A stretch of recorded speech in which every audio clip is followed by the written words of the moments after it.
In today's video, we are going to be sublimating on a Dollar Tree notebook. So if you want to see if it turns out or if it's a hot mess, just keep watching. If you're new to my channel, my name is Leslie. My channel is all about crafting on a budget. I do Cricut and sublimation videos. So if any of those things interest you, please consider subscribing, joining my YouTube family. And once we reach 10,000 subscribers, I will be doing a big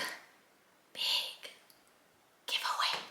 So make sure you subscribe and let's get into this video. So we're gonna start off by prepping our notebook. We're just gonna wipe it with our hands and make sure there's no dust on it.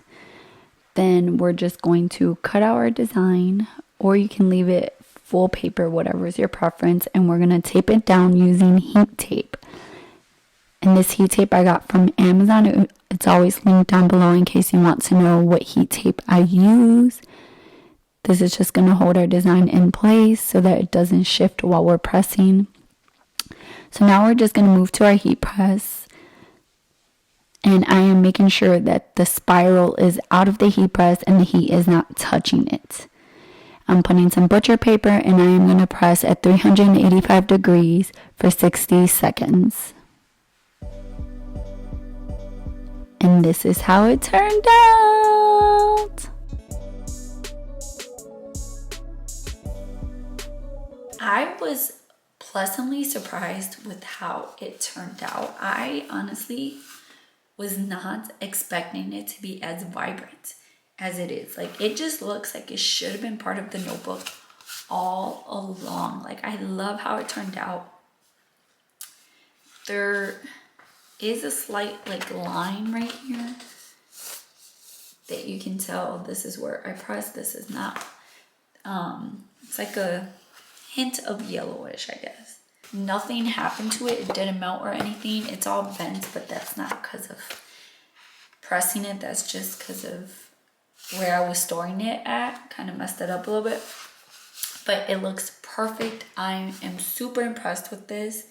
I don't know if you would put color on it, how vibrant it would be. If you're gonna put color on it, make sure it's more darker colors, like a navy blue, or green could possibly show up. Just make sure they're really vibrant colors and not like a light pink or a baby blue. Just make sure they're good colors.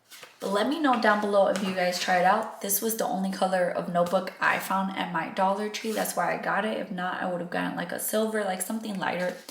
But I'm in love. I love how this turned out. So let me know down below if you guys have sublimated on Dollar Tree notebooks or Walmart notebooks or any notebook. Let me know how it turned out, what tips and tricks you learned so that other people can also learn from you.